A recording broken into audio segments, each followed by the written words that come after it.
गाय को प्रणाम करता है और गाय की प्रदक्षिणा करता है तो भगवत प्रदक्षिणा का उसे फल प्राप्त होता है। यदि घर में गाय बंधी है और भूखी है और प्यासी है तो तुम्हारे सारे पुण्य नष्ट हो जाएंगे। गौ का बहुत बड़ा महत्व वर्णन किया गया धर्म शास्त्रों में, यहाँ तक कि जब कोई ऋषि नाराज होता था तो आगे गाय करके जाया जाता था तो क्षमा हो जाती थी। गाय को देखते ही वो क्षमा कर देते थे। घर में गाय बंधी है और भूखी है और प्यासी है तो तुम्हारे सारे पुण्य नष्ट हो जाएंगे।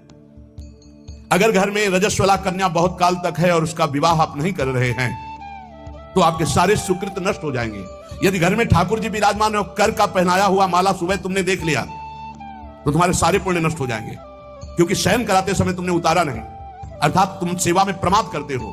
कृतम जैसे सुबह श्रृंगार किया तो रात्रि के शयन के समय वो हटा लेने चाहिए माले। जब हम शयन कराते हैं तो भले पुष्प शैया पे शयन कराएं पर माला नहीं धारण करें। श्रृंगार का माला अगर दूसरे दिन दर्शन किए क्यों पहने ठाकुर जी तो तुम्हारे सुकृत नष्ट हो जाएंगे।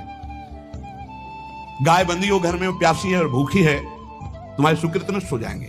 त्रिषिता गौर गृह बद्धा, क्योंकि तुम्हारे पास है, सेवा करना चाहिए। यो वै गाम प्रतिसिद्धेन तो चरंतिम च स्वत्रणम नरहा तस्य पूर्वे च पितरा कंपन्ते पतनोन्मुखा। यदि गाय हरी हरी घास चर रही कहीं और तुमने डंडा ऊपर प्रहार किया, लाठी मारी तो तुम्हारे पितर खोपड़ी के बल नरक जाने के लिए तैयार हो गए। ये लिखा है। भारत से कहीं किसी की तुलना हो सकती है जहां गौ को माता की पदवी दी गई, जहां गौ को हम आराध्य देव के रूप में मानते हैं, आराधना करते हैं।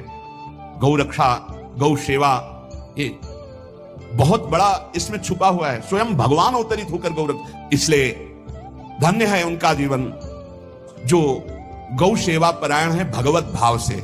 गाय में साक्षात भगवान का भाव रखकर गौ सेवा करते हैं। गाय के गोबर से जहां लेपा जाता है वहां जिस देवता का आवाहन करोगे वही देवता आकर विराजमान हो जाएगा। अपवित्र भूमि में भी यदि गाय के गोबर का लेप कर दिया जाए तो परम पवित्र मानी जाती है। गाय बहुत पवित्र, जहां वो बैठती है, जहां वो मूत्र त्याग करती, गोबर त्याग करती, वो स्थान तीर्थ तुल्य पवित्र माना जाता है। भगवान जब गाय के पीछे पीछे चलते तो गोरज उड़कर उनके मस्तक पर विराजमान होती, उनके मुखार बिंदु पर विराजमान होती। बाल गोविंद के अनिष्टों को दूर करने